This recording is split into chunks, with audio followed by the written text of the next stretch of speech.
Boa tarde a todos.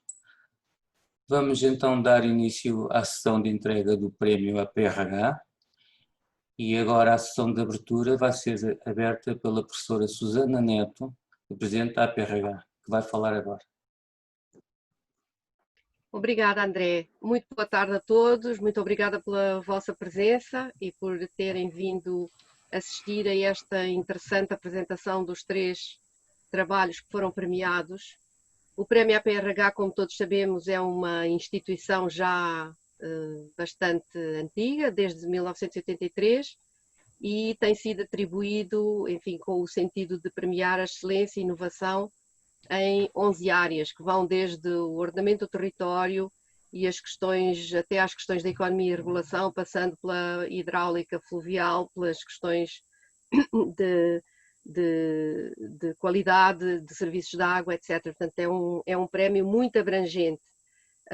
Nesta edição do biênio 2018-2019 tivemos uma muito boa afluência de candidatos e temos aqui connosco hoje também o presidente do júri, o professor António Chambel, da Universidade de Évora e da Associação Internacional de Hidrogeologistas, que nos vai depois, a seguir, dar um pouco a ideia, o enquadramento dos trabalhos que foram apresentados e que foram premiados.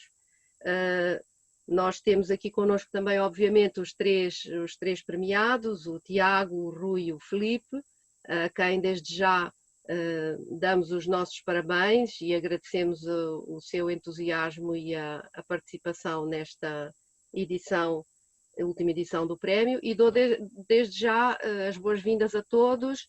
As perguntas que possam ser feitas durante as apresentações, portanto, o nosso programa vai ser com as apresentações dos 3 premiados num período curto, 10 minutos, e enquanto eles fazem as apresentações, agradecemos que façam algumas eventuais questões que queiram colocar, escrevam no chat ao lado, porque são depois todas colecionadas pelo André e direcionadas a cada um dos candidatos no final desta sessão.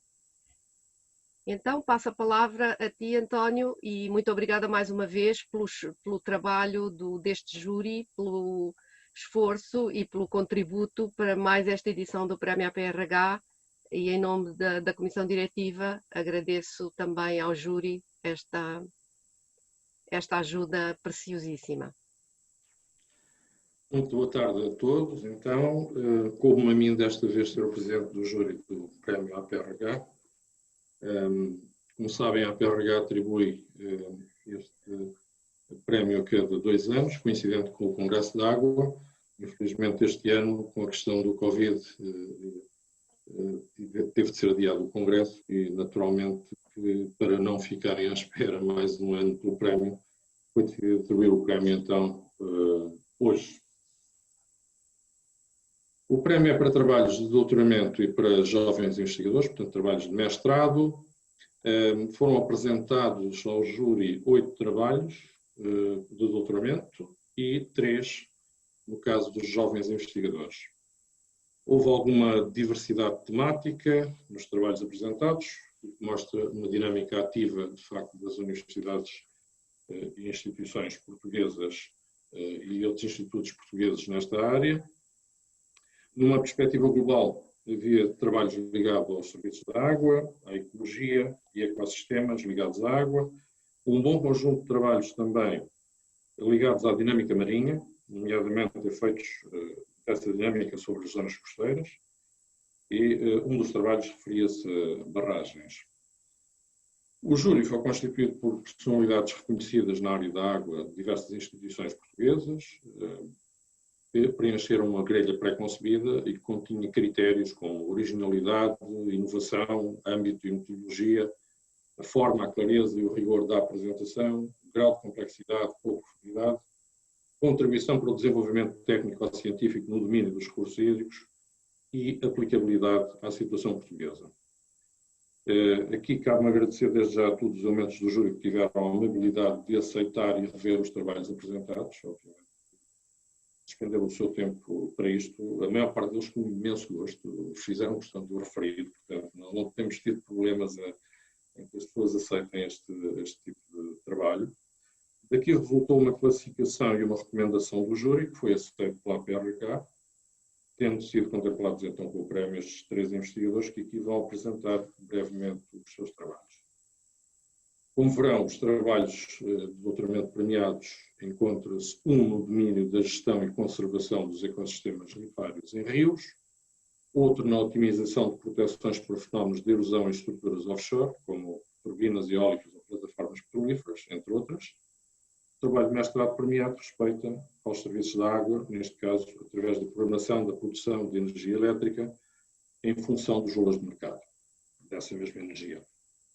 3 trabalhos muito interessantes, cujos autores e orientadores dou pessoalmente os meus parabéns. Espero que apreciem então a sessão de apresentação dos trabalhos e um bom fim de semana a todos os participantes, se eu já não tiver de intervir na sessão. Obrigado. Vai apresentar então o seu trabalho o Tiago João Fazeres Marques Ferradosa, que ganhou o prémio de tese de doutoramento. Olá, muito boa tarde. Espero que me estejam a ouvir bem. Eu, antes de começar o meu trabalho, queria só, muito rapidamente, aproveitar para, em primeiro lugar, agradecer à APRH e à Presidente Susana Neto, na qualidade de Presidente da APRH e da instituição, a oportunidade, o convite, o prémio, naturalmente, claro que serve de motivação. Queria aproveitar para estender os meus agradecimentos ao júri, que fez parte da avaliação destes trabalhos, e dar também, claro, os parabéns aos colegas de painel, que de facto demonstram que estas iniciativas têm uma boa razão de ser, e é isso que traz valor a estas iniciativas, é a quantidade de candidatos e a qualidade dos trabalhos que trazem, e queria aproveitar para agradecer também a esses meus colegas. Por fim, relativamente ao trabalho, eu acho que é essencial haver 3 coisas para nós conseguirmos de alguma forma este tipo de sucessos, embora eles, claro, valem sempre o que valem, o importante é trabalhar. Claro que estas vitórias são para se saborear, mas o importante é ir fazendo, é ir conquistando. E dessas 3 coisas, em primeiro lugar, é preciso querer. E pronto, irmos querendo sempre mais, fazer um bocadinho melhor, e acho que nesse aspecto o trabalho não é mais do que um manifesto de vontade, como certamente dos meus colegas é, de querer fazer algo, querer contribuir. Em segundo lugar, é preciso também ter uma família que ajude, condições que o propiciem, que muitas vezes isso não depende só de nós, e eu tive essa sorte, muito em particular com a minha esposa, que maturou durante um período final do doutoramento que foi muito importante, e depois um agradecimento em particular ao meu pai, que empurrou muito nestas aventuras. E por fim, é preciso ter a sorte de ter uma equipa de trabalho e de orientação, neste caso de orientação, mas também equipa de trabalho, colegas de trabalho, que nos permitam fazer sempre o melhor.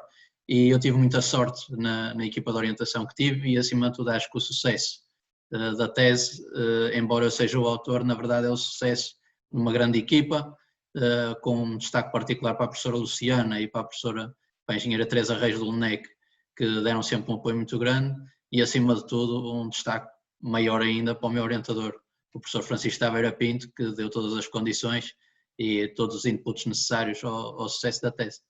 Pronto, posto isto, agora que já gastei quase metade do tempo da apresentação, queria só aqui partilhar o meu ecrã para vos mostrar rapidamente, assim, em linhas gerais, o meu trabalho. Eu penso que conseguem ver.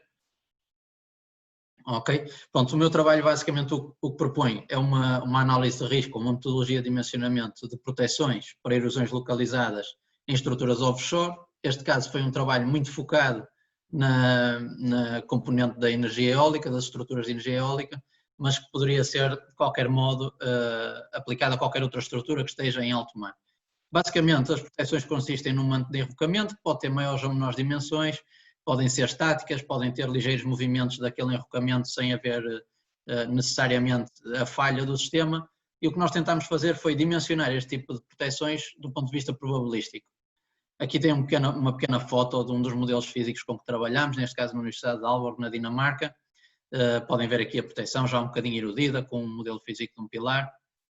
E aqui algumas fotografias da Universidade do Porto, vê inclusive ali algumas ripples, algumas saliências do fundo móvel. Basicamente o que nós desenvolvemos para evitar este problema nas estruturas, que tem tendência a causar danos estruturais, que se cava ali uma fossa de erosão junto da estrutura e há uma perda de estabilidade, nós desenvolvemos uma metodologia de modelação estatística das variáveis que estão envolvidas no problema, que é uma modelação, eu diria, menos complexa do que aquilo que parece, tem no fundo uma grande vantagem, que é a facilidade como se consegue modelar diversas variáveis ao mesmo tempo. Utilizámos uma série de modelos que já vinham na literatura, propusemos alguns modelos novos e depois esses modelos permitem-nos, através de um sistema de Monte Carlo simples, conforme é utilizado, por exemplo, nas estruturas ou no domínio em alguns domínios particulares da geotecnia, fazer o dimensionamento destas proteções. Este tipo de dimensionamento, que por vezes se tenta aplicar a quebra-mares e outras estruturas, embora configure em algumas normas, em algumas práticas da especialidade, nomeadamente nas ROM de Espanha ou até mesmo nas normas que estão, por exemplo, ligadas ao Reino Unido, ele ainda não é um dimensionamento aplicado em larga escala, é ainda uma aplicação relativamente embrionária e no caso das proteções para monopilares de energia eólica é de facto uma aplicação inovadora, se me permitem a ousadia.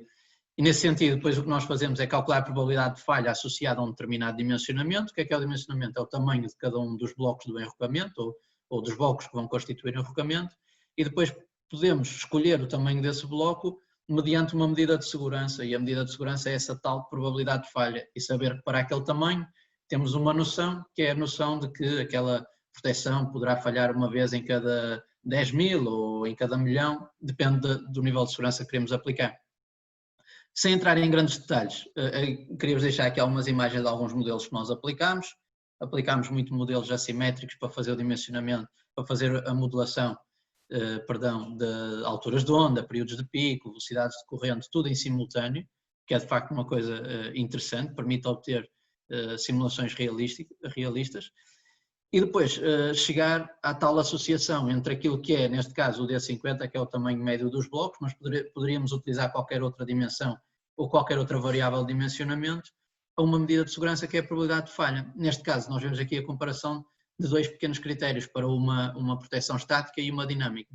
Nós focamos muito as proteções dinâmicas porque é um tema muito inovador na literatura, são cada vez mais procuradas porque permitem diminuir o tamanho que é colocado do ponto de vista do enrocamento e isso traz-nos muitas poupanças ao nível do transporte de material, ao nível da instalação e permite-nos também fazer previsão, por exemplo, da necessidade de ter manutenção em 20, 25 anos, dependendo de qual que é o período de vida útil da estrutura. Para que vocês pudessem ter um bocadinho mais a noção, ou uma noção um bocadinho mais prática daquilo que nós fizemos e que agora começa a ter as suas aplicações num domínio que eu chamaria o domínio privado, ou seja, é um trabalho académico, mas que graças a Deus tem tido alguma continuidade naquilo que é a procura que os stakeholders da indústria das energias renováveis marinhas têm. E para vocês perceberem isso, eu trouxe-vos aqui um pequeno exemplo. Este é um exemplo de um parque eólico que vai ser construído nos próximos 2 anos na França, que é Saint-Nazaire. Basicamente, para diferentes modelos, para diferentes critérios de dimensionamento, nós podemos calcular diferentes probabilidades de falha. Isso vai nos permitir escolher um tamanho, um DI, um diâmetro, ok? E aqui, pronto, são apenas valores meramente indicativos para uma turbina, inclusive este período de retorno até é um período de retorno baixo, que é o período de 1 ano, mas podemos depois fazer muito mais do que isso. Podemos, por exemplo, mapear, neste caso vocês têm aqui um mapa das turbinas eólicas todas naquele parque, e podemos mapear o tamanho ótimo, podemos depois fazer os estudos da necessidade de, apesar de haver um tamanho ótimo para uma certa turbina, ser importante ter uma homogeneidade de soluções entre turbinas para minimizar custos, podemos fazer esses estudos e, do ponto de vista da análise de risco e da análise de fiabilidade, que é o tema que a tese mais aborda, uma das coisas mais interessantes é o mapa que eu vos mostro de seguida, que é um mero exemplo, neste caso, relativamente a um desses trabalhos que tivemos a fazer, mas é um mapa de risco, ou seja, um mapa em que nós conseguimos quantificar a probabilidade de falha para diferentes regiões do parque eólico e isso depois nos permite, ou vai nos permitir, perceber se a empresa que está a construir o parque eólico ou a instalar as proteções ou os monopilares, se tem necessidade ou não de ajustar aquilo que são as soluções, os tamanhos, os métodos construtivos, Neste caso em particular, estamos a lidar e estamos a lidar com um parque eólico de uma empresa muito grande que apenas tem 2 tipos de navios para fazer a instalação. Eles sabem que a solução ideal não é a solução que aqueles 2 navios permitem colocar, e o que nós fazemos é uma série de mapas de risco para que eles possam perceber quais é que são as turbinas em que de facto aqueles navios são úteis, neste caso são as regiões a verde, e quais é que são as turbinas em que eventualmente eles podem ter que prever uma solução que se adequa ao tal tamanho ótimo, ao tal tamanho que tem uma probabilidade de falha desejável ou reduzida, não é? E aí minimizar o número de turbinas em que eles de facto têm que contratar navios novos, fazer novas escolhas de design, diminuir o número de horas de engenharia que gastam para tratar daquelas turbinas, etc. Pronto, e no fundo o trabalho é isto. Eu sei que foi uma apresentação um pouco superficial, mas o tempo assim o obrigava. Queria mais uma vez reiterar os meus agradecimentos à Presidente Susana Neto, à APRH, toda a equipa da APRH e aos meus orientadores, acima de tudo, e muito obrigado a quem esteve presente, claro. Muito obrigada, Tiago. Foi uma apresentação curta, mas muito interessante, e penso que aguça o interesse para vermos depois o trabalho quando for publicado. Como sabemos, a APRH tem sempre interesse em publicar estes prémios e vamos tentar fazê-lo na nossa revista de recursos hídricos.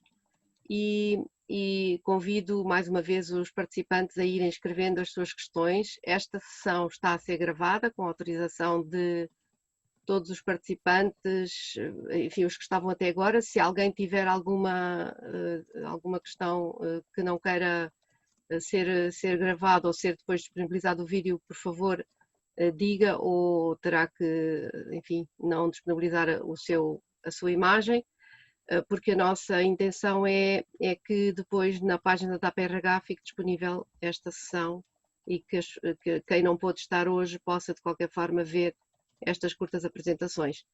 Mais uma vez, Tiago, muitos parabéns. Foi com muito gosto que a APRH premiou o seu trabalho e desejamos, em nome da Comissão Diretiva, as maiores felicidades e um bom desenvolvimento e aplicação destas suas explorações nesta área. Obrigada. Muito obrigado. Vai agora apresentar o seu trabalho, também de tese de doutoramento, o Rui Pedro Guerreiro Duarte Rivais da Silva, do Instituto Superior de Agronomia.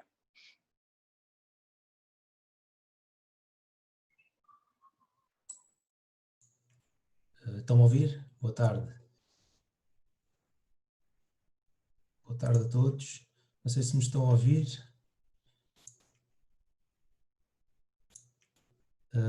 Estão a ouvir, não? Sim, estamos a ouvir. Estamos a ouvir. Ok. Então, boa tarde a todos. Eu começo também por agradecer desde já à APRH pelo prémio que me foi entregue e parabenizar também os meus colegas, agradecer as pessoas que estão presentes a assistir. Passo imediatamente também já à apresentação, até para tentar também não ultrapassar os 10 minutos. Esta tese de doutoramento teve a orientação da professora Teresa Ferreira, do professor António Pinheiro e do professor Gregory Jäger na Áustria, e contou também com o apoio e a colaboração de uma série de colegas destas instituições. Portanto, este trabalho é resultado também dessa colaboração entre todos os colegas. É uma tese que se foca principalmente no trabalho com este elemento biológico da vegetação ripária, que é a vegetação que acompanha os rios ao longo do seu curso em todas as áreas que são frequentemente inundadas pelas cheias do rio e onde existe um maior teor de umidade no solo. A tese surgiu também a partir de uma série de lacunas no conhecimento que se tinham vindo a construir e a identificar até à data que se começou a pensar a tese, nomeadamente muito pouca investigação que existia referente à vegetação ripária na zona mediterrânica, a não existência de modelos que previssem bem a dinâmica deste ecossistema, e depois também porque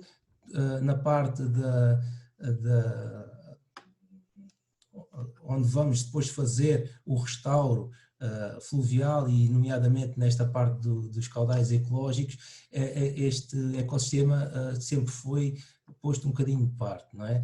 Sempre se focou mais na parte da ecologia aquática e por isso mesmo também existia uma grande falta de conhecimento entre as relações existentes entre o ecossistema ripário e o biota aquático, bem como a nossa incapacidade de poder prever o resultado das nossas ações a longo prazo.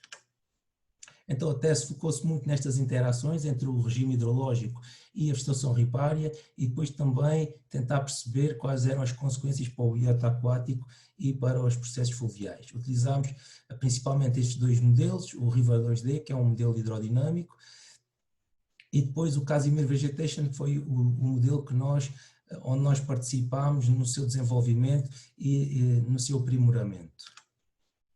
Utilizámos diferentes e vários locais de modelação, particularmente aqui no nosso país, que tem um clima tipicamente mediterrâneo, mas depois, para ter também o contexto europeu, tivemos também locais de estudo, nomeadamente em Espanha e na Áustria. Os objetivos desta tese passaram então, em primeiro lugar, por calibrar e validar este modelo de vegetação ripária, depois compreender um pouco os condutores desta dinâmica da sucessão ecológica da vegetação, nomeadamente condutores de larga escala e de pequena escala, e depois, com este conhecimento, então, tentar desenvolver algumas medidas que se pudessem propor para a gestão do mosaico ripário, bem como tentar incorporá-lo na parte do restauro e dos caudais ecológicos ou ambientais e, por fim, também conseguir avaliar os efeitos desta gestão da vegetação ripária a longo prazo no ecossistema fluvial. Começando pelos condutores de larga escala, e aqui falamos nomeadamente da precipitação e temperatura que podem influenciar a nível regional, ao nível da bacia, o escoamento e a dinâmica do mosaico ripário. Focámos aqui muito nas alterações climáticas, onde modelámos também dois cenários diferentes, um otimista e um pessimista, mas que em ambos tivemos um resultado muito idêntico, com a generalidade da redução desta área ripária ao longo dos cursos rio, onde as fases de sucessão mais jovens e mais dependentes da água vão ser as mais afetadas. É claro, no cenário pessimista de alterações climáticas, vamos ter as alterações mais dramáticas, com o desaparecimento total de certas fases de sucessão, e isto apresenta aqui problemas no âmbito da biodiversidade, com a perda de algumas espécies. No contexto europeu, nós também comparámos isto com outros regimes hidrológicos existentes na Europa e verificámos que, efetivamente, é no caso mediterrâneo onde se esperam os casos mais dramáticos. Olhando para os condutores de pequena escala, e aqui falo nas variações do nível freático e na perturbação morfodinâmica no rio, no que diz respeito ao estabelecimento da localização das fases de sucessão, aqui tiramos uma conclusão que foi um bocadinho diferente daquilo que tem vindo a ser preconizado a nível científico nesta matéria. Também porque o conhecimento até agora era muito baseado também na investigação que era feita em rios temperados e ao contrário do que aí se sabe que a perturbação morfodinâmica é a mais importante nesta localização dos patches de vegetação, nos casos mediterrâneos não é esta, mas sim a variação do nível freático que vai fazer com que tenham um maior controle sobre a dinâmica da vegetação ripária. E isto faz com que, a nível mediterrâneo, existam especificidades que são necessárias ter em conta quando queremos depois fazer a gestão desta vegetação ripária. E não podemos transportar diretamente as diretivas ou diretrizes que vêm baseados na informação científica que está muito subjacente desta investigação em rios temperados. Depois, com este conhecimento, tentámos aqui trabalhar um bocadinho e tentar perceber se existe realmente um regime de caudais em que pudéssemos gerir a vegetação ripária. E na verdade é que conseguimos encontrar regimes de caudais específicos para a vegetação ripária, em que conseguimos manter este mosaico de vegetação ripária o mais próximo possível da condição natural, antes da regularização, e conseguindo desta forma evitar a invasão do canal pela vegetação e também, mais dentro da zona aquática, conseguir aumentar, por exemplo, a performance competitiva das espécies autóctones e desta forma também diminuir um bocadinho o risco de invasão de espécies exóticas. Muito importante também, depois foi colocar esta informação na parte dos caudais ecológicos e tentar perceber qual era a importância destes requisitos de vegetação ripária para os caudais ecológicos ou ambientais em si. E verificámos que realmente é muito importante incorporar nestes regimes caudais os requisitos de vegetação ripária. Porquê?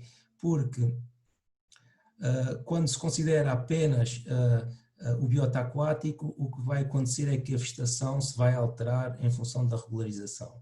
E isso faz com que todas as características hidráulicas do leito se vão alterar em função desta alteração da vegetação. E por isso as premissas de habitat que se consideraram quando se estavam a definir os caudais para o habitat do biota aquático vão se alterar ao longo do tempo, o que faz com que no médio e longo prazo nós vamos ter uma ineficiência destes próprios caudais ecológicos, ou seja, eles vão deixar de funcionar para o próprio biota que estavam destinados. Por outro lado, nós conseguimos também ver que efetivamente aplicando caudais ecológicos conjuntamente com os caudais dedicados à fauna aquática, utilizando estes caudais para a vegetação ripária, nós conseguimos manter essa naturalidade do canal e dessa forma manter a eficiência dos caudais ambientais a longo prazo no ecossistema fluvial. Este trabalho teve, então, por fim, posso dizer que teve o apoio da Fundação para a Ciência e Tecnologia, que disponibilizou uma bolsa de doutoramento no âmbito dos programas doutorais do programa Flúvio. E é tudo. Muito obrigada, Rui, pela sua apresentação, um excelente trabalho igualmente, e a APRH fica, mais uma vez, muito satisfeita por ter havido a oportunidade de avaliarmos e premiarmos este seu trabalho de doutoramento, que ficará, esperemos, disponível também em alguma edição que possamos fazer, especialmente na revista Recursos Hídricos. Em nome da Comissão Diretiva, mais uma vez, os nossos parabéns e agradecemos também a sua participação nesta edição do Prémio 2018-2019. Obrigado. Muito obrigada. Vai apresentar agora o trabalho vencedor jovem investigador, o Filipe Alexandre da Silva Fernandes, do Instituto Superior Técnico.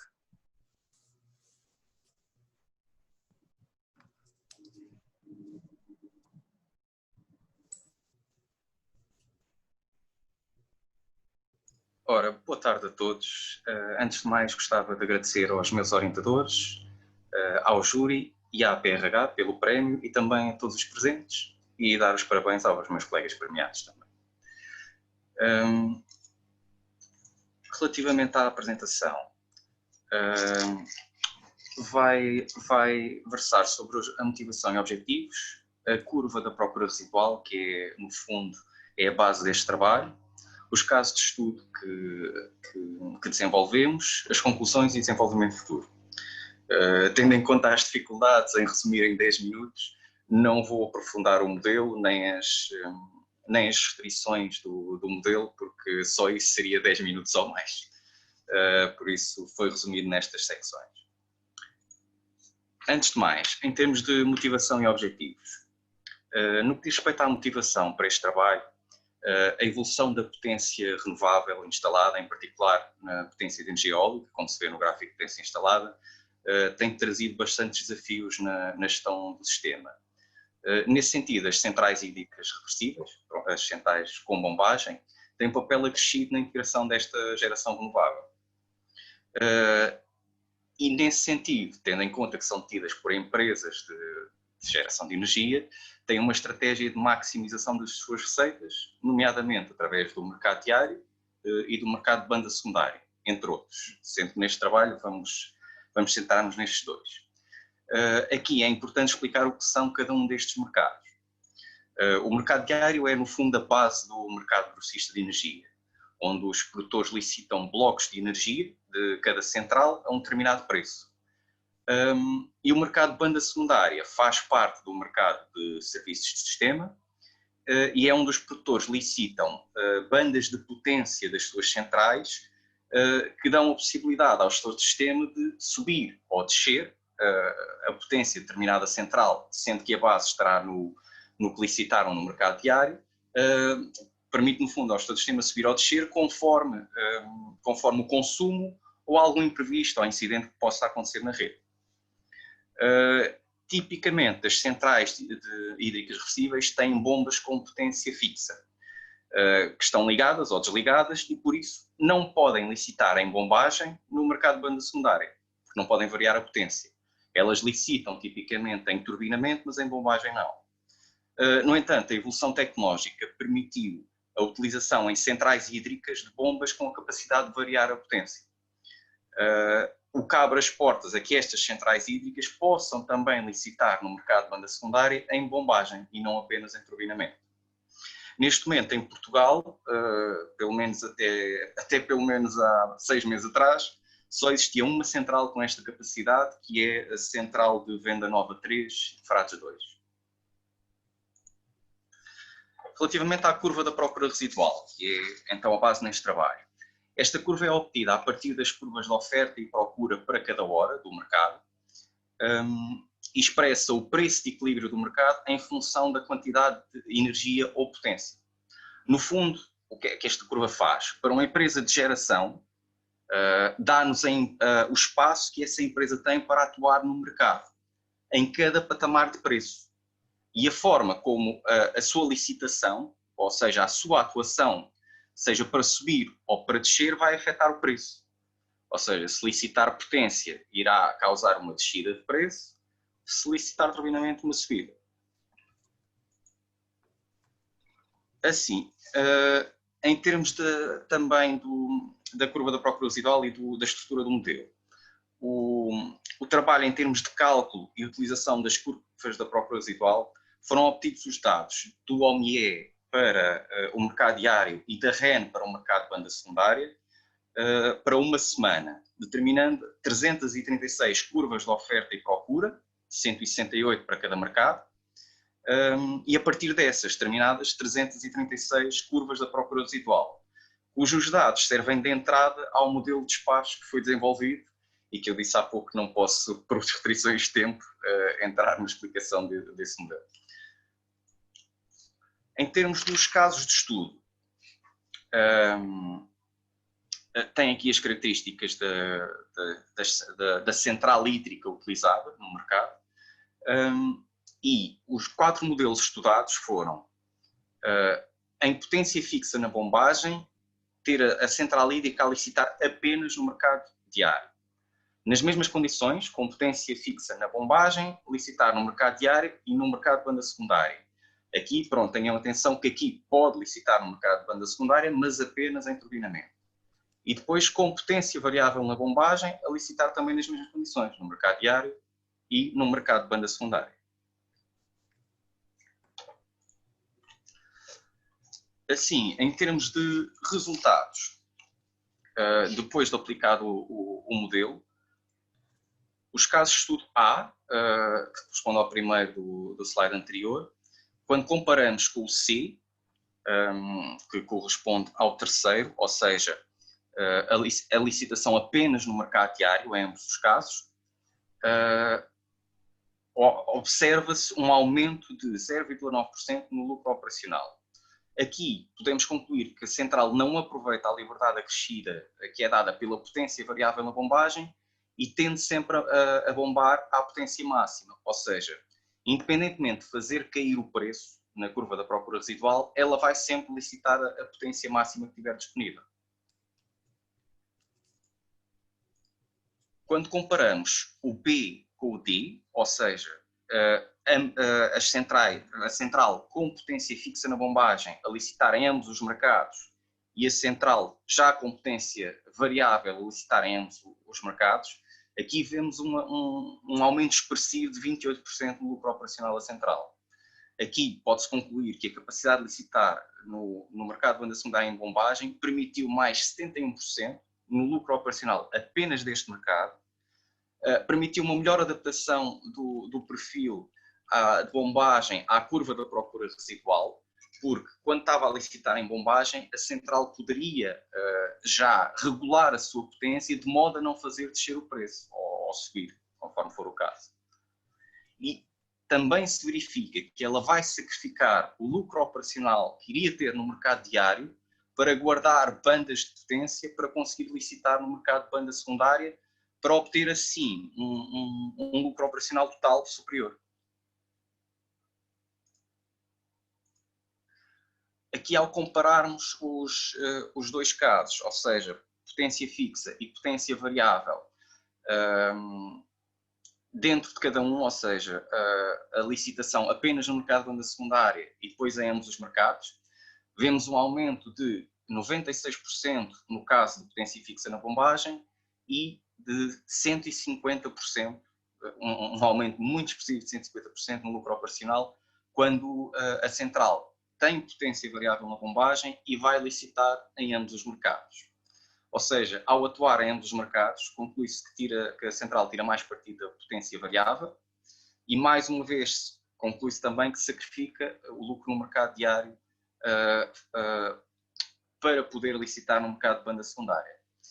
E também aumenta as horas de funcionamento no mercado diário para atuar também no mercado de banda secundária, limitando a sua potência. Aqui o porquê disto? Como eu expliquei no início, a base de licitação das centrais é sempre a do mercado diário, ou seja, elas não podem licitar no mercado de banda secundária se não tiverem uma licitação aprovada no mercado diário. Daí este aumento de horas de funcionamento no mercado diário. Eles vão licitar uma potência que lhes permita atuar também no mercado de banda secundária, aumentando assim as suas horas. Muitas vezes até poderia não fazer sentido atuar no mercado diário, nessas horas, mas vão fazê-lo para conseguir licitar também no mercado de banda secundária. Em termos de conclusões gerais, conclui-se que a atuação apenas no mercado diário não tira partido da potência variável na bombagem, uma vez que só tem apenas um lucro operacional de 0,9%. A velocidade de potência variável na bombagem permite uma melhor adaptação do perfil à curva da procura residual e permite a atuação em bombagem no mercado de banda secundária, o que se traduz num aumento de 28% no lucro operacional. E para a mesma tecnologia, ou seja, potência fixa ou potência variável na bombagem, a atuação em ambos os mercados permite aumentos muito expressivos no lucro operacional, verificando-se que a central hídrica reversível vai limitar sempre a sua potência no mercado diário para conseguir funcionar também no mercado de banda secundária e muitas vezes aumenta também as horas de funcionamento e licitação nesse mercado. Em termos de desenvolvimento futuro, a utilização do modelo para analisar comportamentos de portfólio, ou seja, incluindo neste modelo centrais térmicas e eólicas na licitação conjunta com a nossa central hídrica, e também a adaptação do modelo para incluir as recomendações da Comissão Europeia das Electricity Balancing Guidelines, que estão atualmente em implementação e em estudo pelo gestor de sistema e também pelas empresas geradoras. Obrigado a todos pela vossa atenção, mais uma vez, e passo a palavra. Muito obrigada, Filipe, pela sua excelente apresentação. Nós, de facto, demos um tempo contido, porque sabemos que nestas sessões não convém termos apresentações demasiado longas. Eu relembro que esta sessão em vídeo ficará disponível e, obviamente, que são apenas aqui, enfim, é tomar o gosto para depois ler com mais detalhes nos trabalhos que são apresentados. Nós iremos dar lugar tanto quanto eu vi, há apenas uma questão do António Chambel para o Rui. Se houver alguma outra questão, obviamente que se pode também dar nota dela. Se não quiserem escrever e quiserem chamar a atenção para isso, eu julgo que temos no chat a possibilidade de dizer que gostava de ter a palavra e, se for necessário, o André dará a palavra a mais 2 ou 3 participantes. De modo que, se calhar, podia já o Rui responder a esta questão que foi colocada. Não sei se teve a oportunidade de ler. Se quiser, posso ler. Não estou a ver qual é a questão. O professor António Chambel. Ele disse que apreciou muito que tenham investigado o papel das águas subterrâneas na interação com a água superficial, porque em qualquer rio, em regiões mediterrânicas, nas épocas em que a precipitação não existe, os rios em regime natural só mantêm caudais à custa da descarga dos aquíferos. E também diz muito bem. Portanto, ele apreciou. Eu estou a ler textualmente. Isso foi um dos resultados que nos surpreendeu, porque estávamos à espera que a perturbação morfodinâmica fosse muito mais importante e, neste caso, realçou esta variável como tendo uma importância muito superior. É que não foi superior só, mas foi primordial. Eu posso dizer alguma coisa, Susana? Com certeza, António. Eu quero referir que, de facto, por exemplo, a origem do rio Guadiana, que já não existe, não é? Portanto, as nascentes do Guadiana desapareceram exatamente pela sobreexploração de águas subterrâneas em redor das nascentes. E, portanto, o rio Guadiana passou a nascer a 150 km jusante por causa disso, não é? E houve um ano aí em que choveu muito e as nascentes voltaram a correr durante 3 meses e depois desapareceram de novo. Portanto, esta interação muitas vezes não é entendida e, por vezes, as pessoas perdem um pouco a noção de que estes ecossistemas ripícolas e de rios muitas vezes estão dependentes diretamente das águas subterrâneas, porque se as explorarmos nas proximidades dos rios, os rios acabam por não ter água na época seca. Portanto, isso é fundamental para a manutenção destes ecossistemas. E se olharmos só para o rio e pensarmos que aquilo é toda a água que vem no rio e esquecermos que em redor as explorações subterrâneas podem levar ao fim desse rio, podemos ter problemas graves no futuro se não introduzirmos esta variável. Essa questão fundamental dos níveis freáticos estarem equilibrados com o rio, porque se não estiverem, o rio vai passar a correr subterraneamente. Obrigada por essa chega, António. Não sei se também algum dos orientadores presentes quererá dizer alguma coisa. São muito bem-vindos, fazer alguma nota sobre os trabalhos que foram apresentados, enquanto damos ainda espaço para alguma outra questão que os participantes queiram colocar. Há uma questão do Manuela Brunhosa, Susana. Peço desculpa, Manuel, exatamente. Também para o Rui. Não sei se o Rui consegue ver o chat, eu posso ler, se for mais fácil. Caro Rui, parabéns. Os nutrientes carreados pela água fluvial e pelo aquífero podem ser diferentes em quantidade e qualidade e oscilarem na zona radicular e, eventualmente, determinantes para o desenvolvimento da vegetação ripária. A pergunta: qual o papel da dinâmica dos nutrientes no regime fluvial mediterrâneo? Obrigado. Pronto, neste modelo os nutrientes não foram considerados. Porquê? Porque não se considerou que fosse importante para a sobrevivência. Pode ser muito importante para o desenvolvimento da vegetação, mas consideramos aqui que a perturbação do regime de cheias e esta necessidade de água no solo fosse o mais importante para a sobrevivência dos mosaicos, daquilo que nós chamamos os polígonos de vegetação. Ou seja, este modelo considera que em qualquer parte na zona do rio onde deixa de haver perturbação fluvial, a vegetação ripária estabelece e começa a desenvolver-se. E isto é um modelo que tem uma base anual, ou seja, nesse ano, considerando a cheia máxima desse ano, se essa perturbação ultrapassa o limite de resistência desse polígono de vegetação, que tem também a ver com a sua idade. Se ultrapassar, esse polígono é arrastado, a vegetação morre e a vegetação é arrastada. Se não ultrapassar, ela envelhece então mais um ano e no ano seguinte volta-se a imputar esse shear stress da cheia maior desse ano. Neste caso, neste modelo não considera o regime de nutrientes, mas que efetivamente poderá ter alguma influência de ano para ano na própria resistência da vegetação, estando mais bem estabelecida e com um crescimento melhor, não é? Poderá resistir mais, mas o modelo não considera isso e neste caso também não se pensou em incorporar porque o próprio modelo consegue prever este mosaico de vegetação com uma grande fiabilidade e uma grande precisão, só com estes parâmetros, e quanto mais simples for o modelo também melhor, não é? Obrigada, Rui. Eu repito outra vez o repto. Há algum dos orientadores presentes queiram dar alguma nota?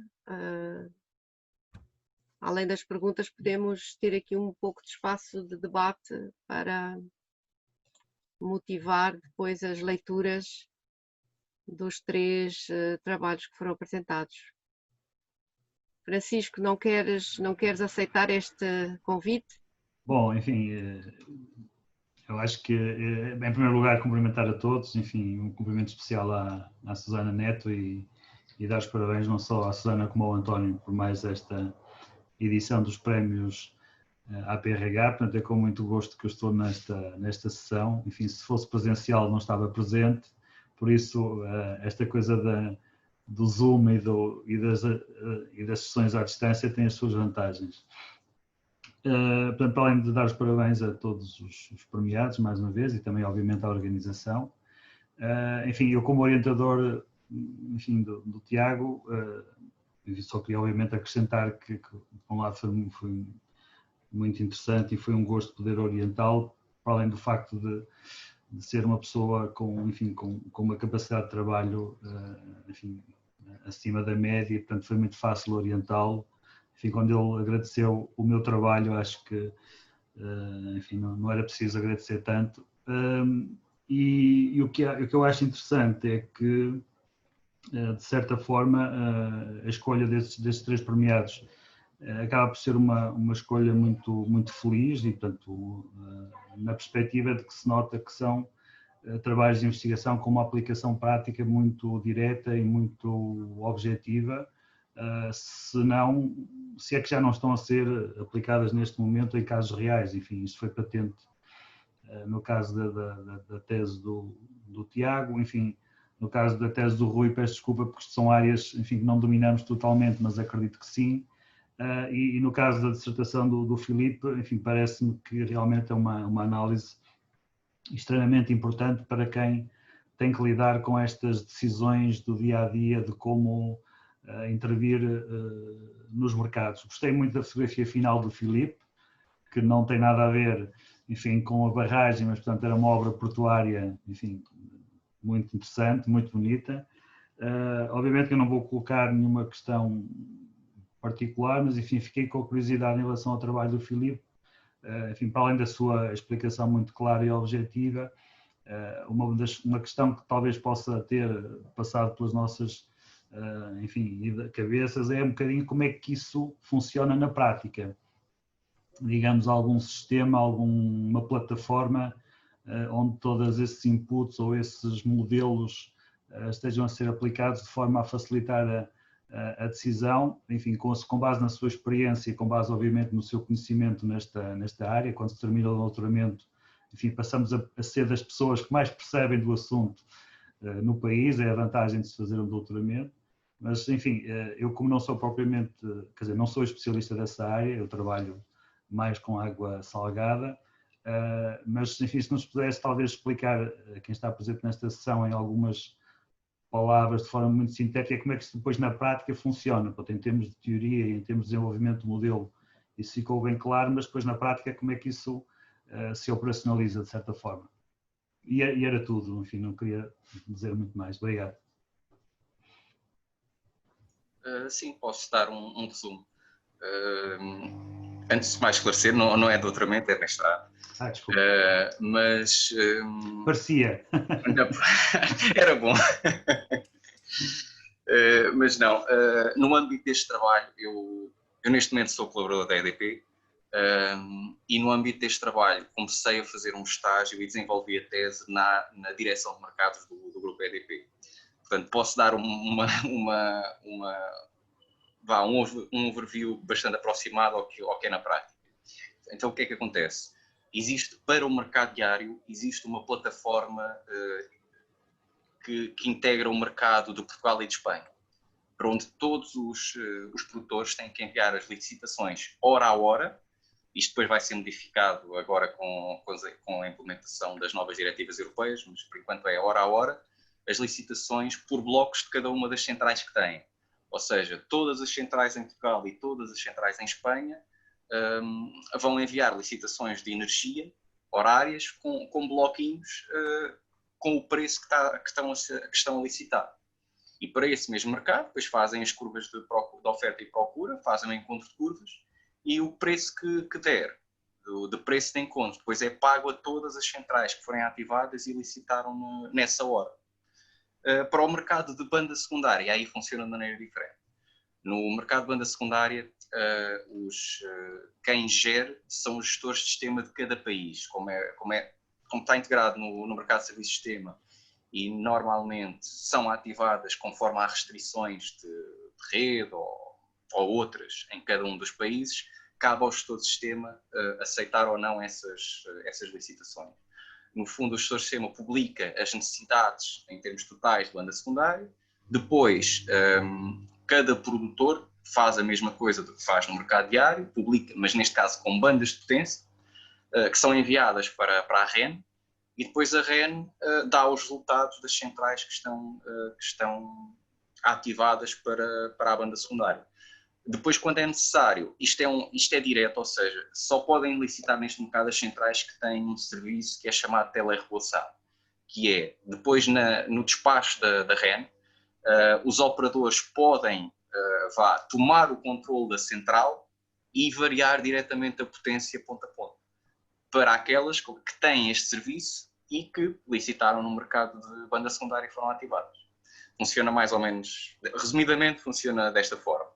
Os modelos ficam do lado ou seja, há os modelos para o mercado, que ficam com a REN e neste caso com o OMIE, que é o gestor de mercado. O OMIE não, o MIBEL, que é o gestor do mercado português e espanhol, para o mercado diário. Estes modelos de otimização ficam do lado dos produtores, ou seja, cabe aos produtores utilizarem modelos de otimização para tentar prever, isto é uma análise preditiva, as licitações das suas próprias centrais que terão mais sucesso, ou seja, podem fazer simulações preditivas e depois, conforme o resultado dessas simulações, vão fazer as suas licitações ao mercado. Este modelo enquadra-se o modelo da minha tese enquadra-se nessa vertente, do lado dos produtores, para tentar obter um maior lucro operacional para as suas centrais. Portanto, acho que resumidamente é isso. Ok, muito obrigado. Muito obrigada pelas palavras. Obrigada também, Francisco, por reanimar aqui um pouco a discussão. Isto acontece com os prémios APRH, passam logo de mestrado para doutoramento. Assim, é um dos estímulos. É que agora o Filipe já não vai parar, já vai passar rapidamente à fase seguinte. Peço desculpa, mas como não li exatamente o programa, pronto, enfim, achei que era tudo doutoramentos, mas enfim, também não é grave. Não sei se nas respostas Manuel tinha feito uma questão, não sei se quer especificar alguma coisa.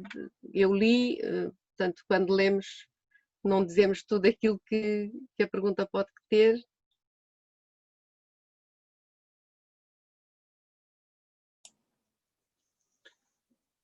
A questão era com o Rui. O desenvolvimento da prestação ripária não depende só, digamos, da quantidade da disponibilidade de água e como ela se move no sistema. Também tem uma dependência dos nutrientes. e como falou o Chambel, nestes regimes climáticos, em que nomeadamente na estiagem, fundamentalmente a água que está disponível para a zona ripária é, em muitos casos, a descarga dos aquíferos. Atualmente, quando as zonas marginais são fundamentalmente associadas à agricultura, há nessas alturas e nesses locais, nas zonas ripárias, uma descarga muito significativa de nutrientes. Já, por exemplo, durante os períodos de cheia, em que há, ao contrário, um fluxo inverso do rio, da água de bacia, que normalmente traz muito menos carga de nutrientes, há uma lavagem, um empurrar dos nutrientes para montante, o que faz com que a vegetação ripária fique mais empobrecida de nutrientes e, portanto, tenha um desenvolvimento menor. Por outro lado, também há a questão aqui, obviamente, climática, não é? Portanto, em termos de temperatura, o desenvolvimento da vegetação ripária, embora esteja algo minorado pela presença reguladora térmica da própria água e da própria água, temperatura da água a nível das raízes, que não varia tanto quanto a exterior, também se desenvolve muito mais no verão, porque evapotranspiração, evaporação, etc., puxa mais pelo desenvolvimento vegetal. Ou seja, não é só, penso eu, a questão da água que controla as espécies e o desenvolvimento das mesmas, mas também, provavelmente, a questão ligada aos nutrientes. Eu recordo-me de ter lido há relativamente pouco tempo alguns trabalhos, se não me engano até eram de Espanha, em que em zonas de ripárias que estavam envolvidas por áreas de agricultura intensiva, em que os teores de nitratos são extremamente elevados, verificava-se uma alteração dramática da vegetação ripária, quer com grande desenvolvimento, quer até mesmo com a eliminação de algumas espécies, o que iria exigir algum tipo de restauro das condições da vegetação ripária nessas regiões. E também, obviamente, um controle nos desperdícios de nutrientes, que normalmente o regadio mais ou menos intensivo, com nutrientes, com adubos também gera, e que acabam por ir ter ao rio através da filtragem bioquímica da zona ripária. Muito obrigada por mais esta chega. Eu penso que estamos a chegar ao final. Penso que há um desenvolvimento para acoplar um modelo hidrogeoquímico a um modelo que é dominantemente hidrológico. Eu penso que os dois, eu acho que a simplificação funciona, mas às vezes aquilo que o modelo simples às vezes não explica, às vezes a acoplagem de um modelo complementar pode ajudar a torná-lo mais preditivo e mais de melhor qualidade. Será um desenvolvimento futuro, com certeza. Muito obrigada. Não sei se o Rui quer fazer alguma nota rapidamente. Eu penso que o Tiago também pode dizer qualquer coisa. Não teve nenhuma pergunta específica, mas do conjunto destas reflexões, deixo-vos também espaço para dizerem qualquer coisa. Rui, se quiser completar, e o Tiago também. Eu concordo plenamente, dou toda a razão aos argumentos que foram expostos, é verdade. Os modelos são uma simplificação da realidade e são o que são, não são perfeitos e sim, acho que se puder melhorar com a acoplagem de outros modelos, acho que sim, acho que se deve sempre trabalhar nesse sentido. Muito bem. Tiago, quer dizer aproveitava alguma coisa só para... também? Sim, aproveitava só para dizer mais uma vez que achei o trabalho dos colegas de facto muito interessante, com uma aplicabilidade grande. E pronto, agradecer mais uma vez a todos. Muito obrigado. Obrigada. António, não sei se queres fazer também assim um apanhado destas excelentes apresentações e da discussão. Enfim, há pistas para muitas coisas. Obviamente que esta sessão foi apenas para celebrarmos aqui estes 3 prémios, mas ficam aqui imensas coisas que seria muito interessante pela diversidade. São três trabalhos que cobrem áreas muito, muito relevantes. Eu gostava também que pudesses dar-nos esse eco. Sim, são trabalhos muito interessantes que, obviamente, agora abriram mais o apetite ainda para ver o resto das obras. E eu tenho trabalhado um pouco com ecossistemas aqui na região, um pouco mais a sul, aqui no Alentejo, os rios temporários. De facto, é um tema que me interessa muito e gostei muito de ouvir o que o Rui teve para dizer. Tenho pena, não sou especialista nas outras áreas, mas creio que em qualquer dos outros trabalhos, obviamente, há um componente aplicado extremamente importante, não é? E sempre tive gosto em saber como é que se faziam estas coisas no mar, estas plataformas também, como é que elas se seguram. Eu sei que nas plataformas petrolíferas há umas que estão assentes nos fundos marinhos, há outras que estão apenas presas aos fundos marinhos, mas estão suspensas, porque as profundidades são grandes. Mas já tinha pensado nisto, quer dizer, quando há tempestades, etc., como é que estas estruturas interagem como é que o mar interage com estas estruturas, como é que os oceanos interagem, como é que isto se passa, e de facto foi interessantíssimo ouvir, mas não consigo fazer-lhe perguntas, quer dizer, acho que é extremamente interessante e provavelmente muito útil para os proprietários destas estruturas, e portanto são, como dizia o Francisco também, são aquilo que eu gosto de fazer também, que é uma investigação muito aplicada, não é? Porque também há a investigação fundamental, que é essencial, é óbvio que temos que ter isso também, mas quando é aplicada nós sabemos que vai ser aplicado diretamente a qualquer coisa, é ótimo. E depois as apresentações, que acho que correram ativamente, vocês são extraordinários comunicadores, bem, conseguiram pôr aí as coisas de maneira que as pessoas entendam, mesmo em situações que eu considero áreas um pouco áridas, não é? No caso do Filipe, aquelas apresentações, pois eu não percebi tudo o que está ali, mas pronto, mas conseguiu transmitir, e agora com a explicação última que deu, também transmitir muito bem aquilo que se passa a esse nível. Portanto, os meus parabéns aos três, mais uma vez pelo prémio, acho que foi inteiramente merecido. Eu esqueci-me de dizer no início, mas já entenderam as pessoas com certeza, portanto, que o prémio para o doutoramento foi ex aequo, porque de facto havia uma proximidade muito grande entre as pontuações de ambas as teses e bastante distante das outras. Portanto, claramente a preferência do júri. Está bem? Muito obrigado. Muito obrigada, António, mais uma vez, muito obrigada pelo trabalho do júri e pela tua presidência desse júri. É sempre um trabalho extra, mas ficamos a ganhar aqui bastante com estas três perspectivas que no fundo cobrem áreas muito relevantes, as intervenções na zona costeira, intervenções a nível dos ecossistemas e intervenções a nível dos mercados de energia e que são áreas estratégicas para Portugal e ficamos certamente todos muito desejosos de poder publicar os vossos trabalhos.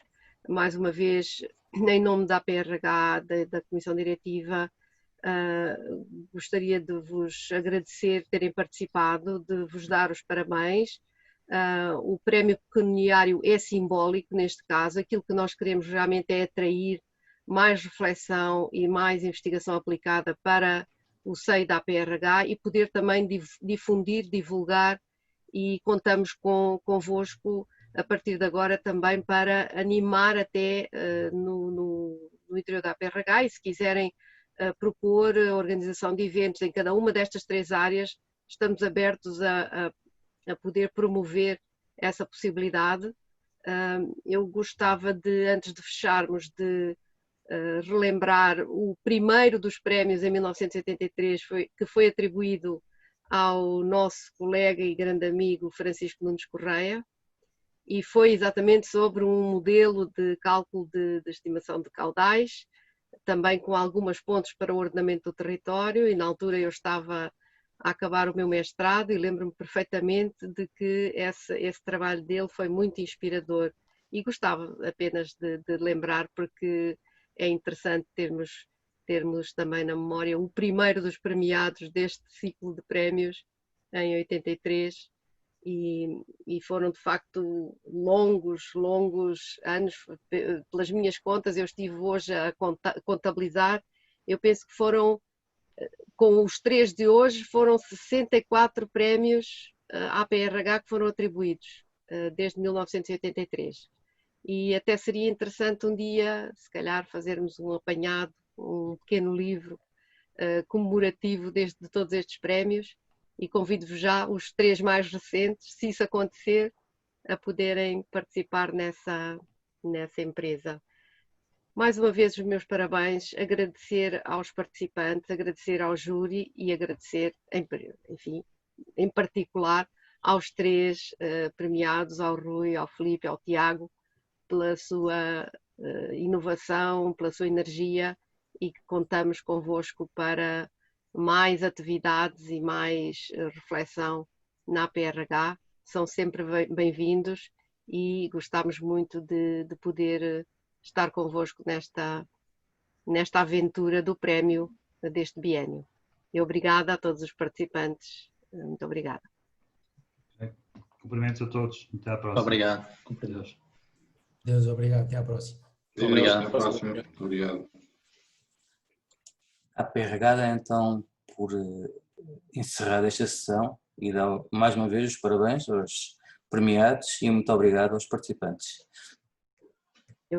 Peço desculpa, queria também agradecer ao André, porque o André tem feito um trabalho excepcional, nós estamos todos a aprender, isto são tudo novas tecnologias também, como dizia o Francisco, até nos ajudam às vezes a estar mais presentes do que estaríamos fisicamente, mas o André tem sido aqui o nosso principal animador nesta plataforma. Obrigada, André. Boa tarde a todos, um grande fim de semana e em particular aos premiados, um bom descanso depois destas lides todas.